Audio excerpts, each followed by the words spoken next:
I'm Diane Largeman, and I'm here this morning to interview a fellow New Yorker, Nadine Goodman, who's been here since 1981 and has a fascinating personal and professional story. And I'm going to turn it over to Nadine to tell us all about her life. Oh, goodness. How intimidating.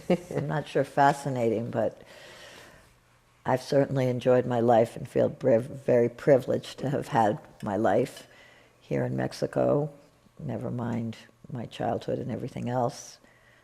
Okay, so you want me, I came to Mexico in 1981. I think that's the purpose of this, okay, to explain how, as a foreigner, I got here and why I've stayed and so on and so forth, right? Mm-hmm. Okay.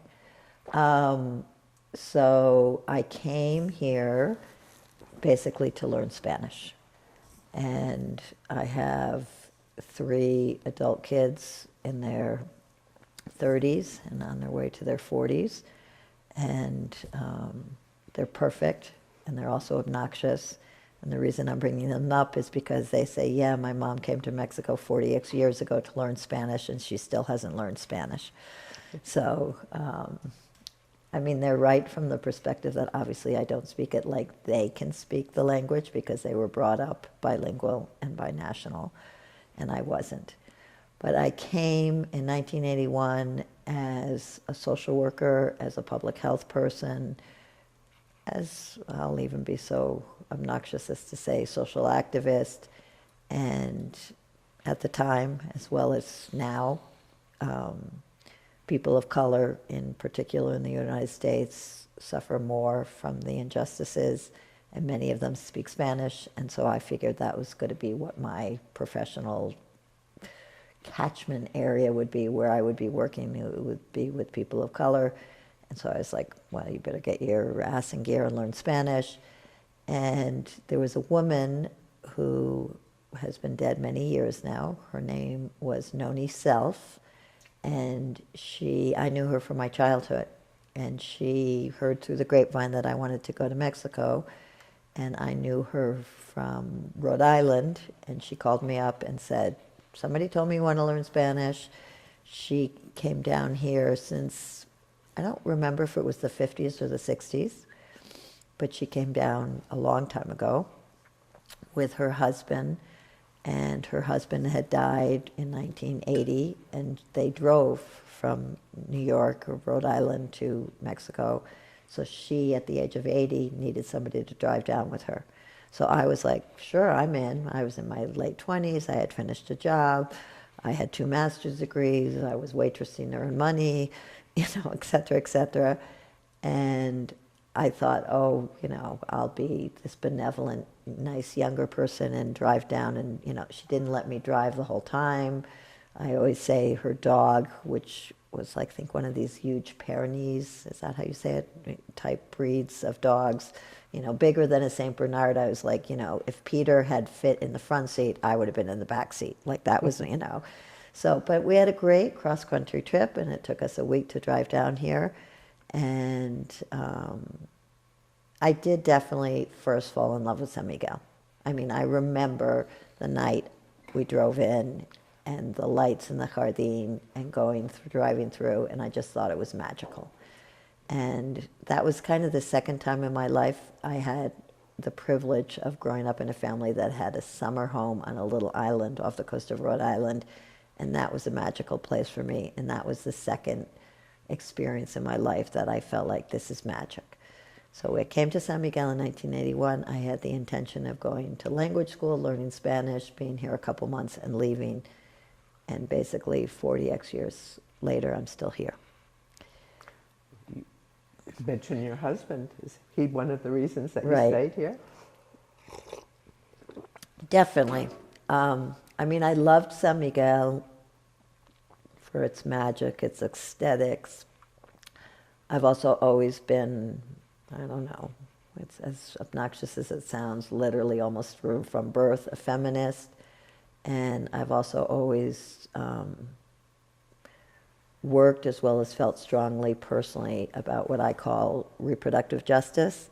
So of course when I came down here to date, never mind in the 80s, the first thing I saw was 100 million teenagers pregnant. And so I was going to language school. I was starting to talk to teenagers, literally, around the kitchen table, kind of giving sex education and so on and so forth. And then I met Alejandro, who basically he was born and raised here, and then was, playing the part of a Chilango, being in Mexico City. He was part of the movement in '68 in the UNAM, which was a very important social dynamic here in this country. And, so basically he's kind of a leftover anarchist Renaissance man, and he was coming back to San Miguel in 1981 when I first got here, and we met, and, I definitely fell in lust, and, that was definitely one of the reasons. I mean, we talked about maybe going to the United States, but he really was not interested. He's a very, anti-Gringolandia person. And so he was like, no, I don't want to go. And I was like, well, I like it here. I need to find out how I can make a living. I need my own income. And everything that happened with our shared values, contributed to this kind of organic forming of a nonprofit. And over the last 40 years, we've been the co-founders of this nonprofit that we still work with as volunteers. And it started with and still focuses on reproductive justice, teenagers in particular helping each other. I mean, we really are community mobilization people. We believe that change comes from top down, but also down up. And that's a lot of what we've been doing the last 40 years, never mind having kids and grandchildren and so on and so forth. Am I right in assuming that I had heard that CASA, your organization, was one of the most successful birth control programs in Latin America? Basically, sometimes people are like, oh, you should be a professional grant writer and fundraiser and, make a lot of money that way. I can't say other words because I'm not allowed to swear in this interview. But basically, I don't consider myself a professional fundraiser, but CASA has been very successful in terms of raising tens of millions of dollars to do a lot of, I think, good work. And yeah, there's, International Planned Parenthood and the MacArthur Foundation and many of our donor partners over the years who have done outside evaluations and spoken to the effectiveness and the efficiency, whether it's family planning or early childhood education and daycare or programs about violence, or, we kind of stepped into this, I won't call it caca, but this midwifery thing, which, basically, precisely, it was traditional midwives who heard through the grapevine that they could get training as promotores de salud, health promoters at CASA, and have access to birth control. And, which is, it's not a fascinating story or an unbelievable story. It's, how do you say this in English? The el pan de cada día, like a very normal story, but we act as if it's a big deal. And what I'm talking about is that many of these traditional midwives were affiliated with government health institutions that were asking them to promote birth control for women right after birth that were lactating, giving breast milk to their babies. And the midwives could see that these hormonal methods were negatively impacting on their breast milk. And so they heard, wait, we heard through the grapevine that CASA has other birth control methods, diaphragms, spermicides, other things that can help avoid pregnancy but won't negatively affect the breastfeeding process. So that's how the midwives first came to us. And then afterwards they said, okay, great, we get to get free birth control from you, education, whatever. Now we want to be better midwives, help us with that. And we were like, okay. And that's how the midwifery stuff started. Going back, yeah. The question that always came up, I think, from the people I knew is, right. Did you ever have any feedback from the church? There's always feedback from the church. You know, the church is obviously a formidable institution that's existed for a few thousand years, you know, and everybody wants approval. So, you know, nothing better than getting God's approval, never mind supposedly knowing what's going to happen when we die, and that we're saved. So, yeah, you know, there's always opposition, whether it's the church or all the other paternalistic institutions in the world or whatever. But basically, I think that sometimes people, I mean, there is data that shows, for example, that less Catholic women use birth control, but then interestingly enough, it's the religion where more Catholic women abort than of other religions. So, and supposedly abortion is, you know, a no-no in the Catholic religion. Oh, so not natural abortion, just abortion. No, abortion meaning you consciously decide to terminate a pregnancy. Okay. So the point is, when push comes to shove, people do what is in their best interest. And while, you know, they might screw up and not use contraceptive because the church says don't use contraceptive, and if I use contraceptive, I'm planning on having sex as opposed to it just happening. And, you know, that's out of my control as opposed to being, you know, like a slut who plans to enjoy herself. So, you know, it's not that the church doesn't have a negative influence very often on how we conceive of ourselves, whether it's our sexuality and sensuality or other things. But, you know, basically the underlying dynamic is power and who has control over who, including fertility, and who has the self-esteem to understand, you know, whatever your gender orientation is, we have autonomous corporal autonomy. You can't be told what to do with your body. Which, of course, is the big thing in the United States now. Everywhere. Has always been and still will, because basically, what are we talking about? We're talking about the production of workers and soldiers. And basically, men have wanted to control women because of that. And then, of course, we have our lovely tendency to be racist. Yeah. So on top of it, how many white people are there in the world? How many people of color? And how do we control that? That has also been, you know, and it's not just men. You know, this philosophy, this classist perspective has been, you know, shared by men and women. And that's what we're trying to get out of. But it ain't easy.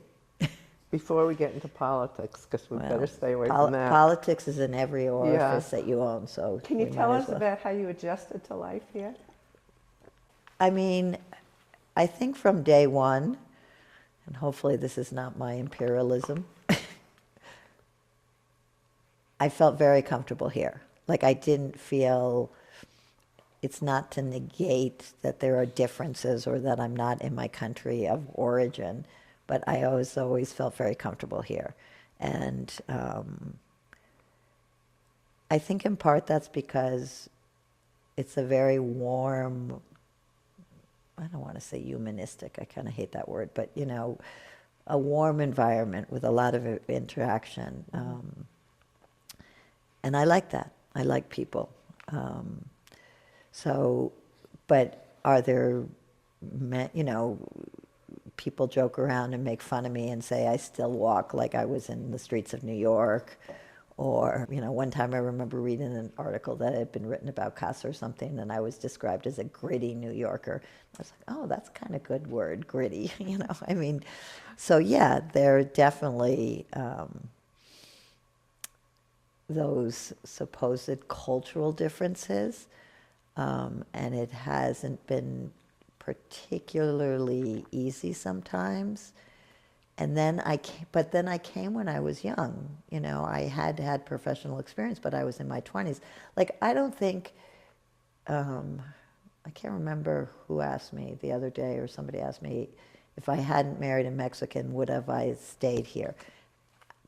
Probably not, because even though I bemoan nationalism, I'm a pretty, like grassroots roots person. So I didn't come here looking to live in Mexico. I didn't come here as a retired person looking to live a life of luxury on less money than if I had in the United States, or my money would go further here, kind of thing. I mean, so, I love this country, and I love my life here, and my children were brought up here, and I'll probably die here.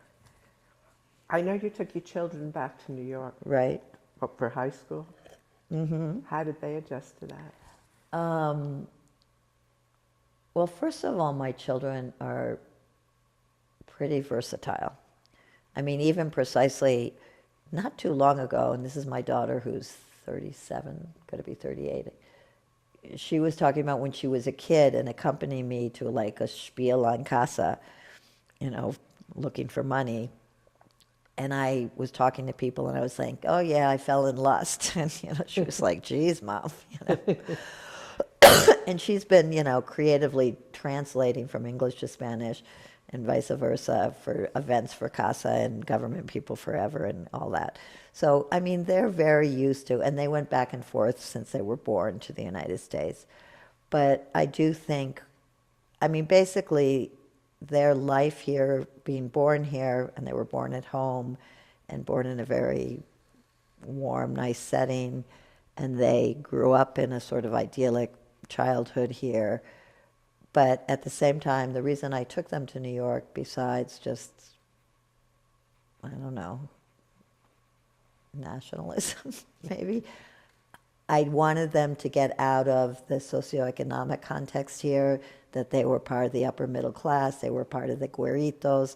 There's a shitload, What is of güeritos? ¿Qué es eso? light-skinned people. Oh, okay. There's a lot of racism in Mexico, too. The United States has it down, but it doesn't mean that classism and racism doesn't exist here. So I wanted to bring my kids to New York for their higher education for two reasons. I wanted them to get in the subway and meet the human race and not be, I wanted them to, not that I think it's fair, but in New York there's a system where you have to test into a public school, and it's like an honor to get into that public school, and it's your brain. It doesn't matter how much money you have, it doesn't matter who your ancestors are, etc. So I wanted them to have that experience. And then I do have a prejudice that my public school upbringing, which was basically an upper middle class upbringing, and then university from a liberal arts point of view, let me in some ways be a child for a longer time and grow and learn how to be a critical thinker and question things, as opposed to the education system in Mexico and Europe for that matter, where like you're 18 and you have to decide, I want to be a lawyer, I want to be a doctor, I want to be an Indian, I want to be whatever.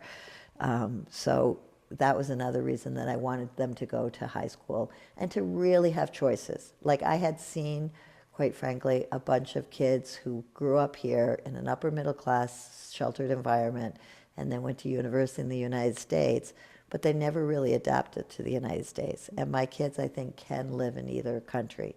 And I felt like that was my obligation. Like if I'm a green guy and he's a Mexican, they have to be able to live in both places, and we had to make that real. But it was, they got lost on the sub. They told me stories later. Mm-hmm. It was hard, but I think it was a really, really good. It just made them the people they are. Like all our experiences, individually and accumulated, make us who we are. And the more open you can be, and the more open you are, I think depends on what you've been exposed to, very often. And so, the more exposure, the better. It challenges us. Since you've been here, 45 years now? Mm-hmm. Yeah. What are the changes you've seen? Do you like them? Do you accept them? Just your opinion. Yeah, I think we often, first of all, 2020 vision is always, hindsight vision is always 2020. Right. And we always romanticize the past. I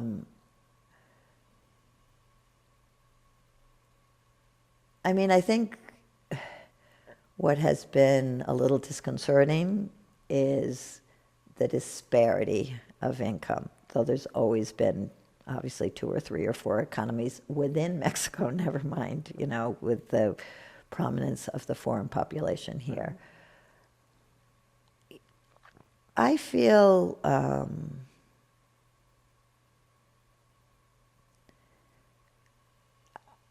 like this place is still in so many ways the same place that it was when I first got here. I obviously see the differences. I don't engage that much in terms of going to restaurants or doing that, but do I appreciate, for example, the cultural opportunities here that in general is, in another town you might not have it? Yes. Mm-hmm. I think talking about going to a meeting, precisely the meeting this morning, and that I'll go back to, was about the importance of having a plurality focus when you talk about medicine. There's not just one way of doing health. There's not just, most of us know the allopathic medicine, which is, antibiotics and the biomedical model. Mm-hmm. But there's, tons of different medicines, whether it's Chinese medicine or homeopathy or different ways of maintaining your health, never mind dealing with a health emergency. And I feel like, what does progress mean? For me, progress definitely does not mean, it's not one and the same of having a lot of money. Now, having said that, I'm the first one to say you can't eat dignity. Like everybody needs to be employed with a dignified salary that permits them to have access to good public education, good public health care, a roof over their head, good public housing.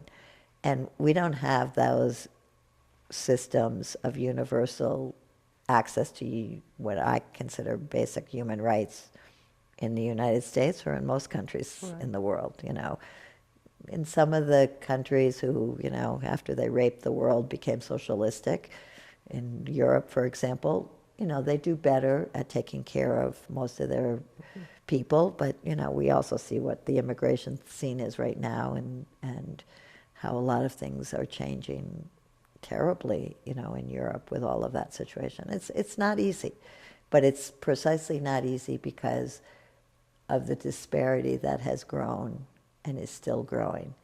And I think that also has happened in San Miguel, and that's really disconcerting and has to be changed. And, that's the business of the Mexican people who hopefully are voting and becoming more and more involved in their democracy. Just like, I don't care. I don't consider myself Mexican, and I'm not talking about whether I have a passport or don't. I feel like I will always be, this is my home, but I will always be, what's the word? Gringo. Yeah, and I don't try to be somebody I'm not. But I've also lived here longer than I lived, in the United States. You are who you are, and all people deserve good treatment. But I think the state of the world and economically has really caused havoc, all over. Mm-hmm. And we see that, this year more than anything. You can't have an occupation. You can't have people who can't make a decent living. You cannot have a negation of basic human rights and think that you're going to be safe. That's it. Nadine, I could talk to you for hours. There's so much to say about, as I started out professionally and personally, your view of San Miguel and your realism, your realistic approach. And I've been chasing Nadine for a year to do this. So thanks so much. It's a little self-effacing, whatever, but I thank you for the opportunity too. It's interesting. Yeah. And I have seen some of the interviews, and they're interesting. And we forget. Right. And so, that's, you don't want to forget. I do have memories of, honestly, a lot of times it happens when someone dies. Like, I'll go to a funeral, I remember when I went to Peen, Dr. Dobreganis, who was the state health minister, and we have the Hospital Público here named after him and stuff. And, you know, when I went to his funeral, because I met him right when I got here, and we used to talk all the time about public health. And after I was walking back from his funeral from the Iglesia San Francisco, I saw his door, his house there, and all of a sudden I had like a flashback of how it was in 1980 compared to when he died. And obviously it was a tiny little town, and there weren't a lot of cars, and there was this, you know, kind of like when COVID. And I have a lot of affection and, you know, remember all of that, you know, in a very positive light, but that doesn't mean that today it's not great too. It is. I think, well, I'm 10 years less than you, but the thing that I appreciate, and I think you do, is this wonderful sense of community, that, which often happens when you go to somebody's, you know, memorial, and you realize, you know, the history that you have with these people. Nadine, can you tell people how they can get in touch with you or to find out more about CASA? Sure. There's, I mean, Facebook is one way. There's a million accesses through Facebook. There's a website that's just casa.org.mx.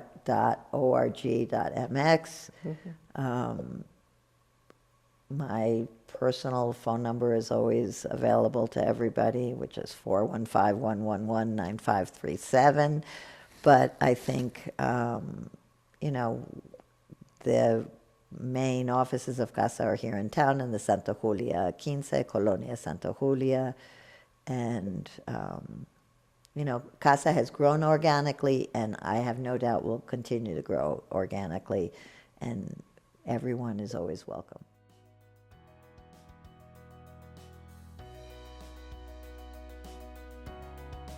I mean, we have people who were born at CASA and then they gave birth at CASA, you know, so that, you know, that's kind of cool too.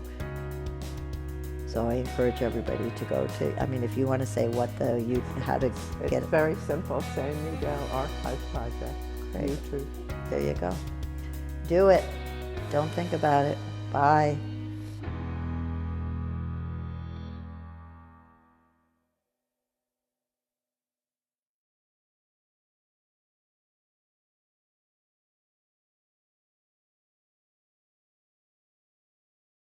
Anyway, thank you so Thank you. very much. Thanks. Okay.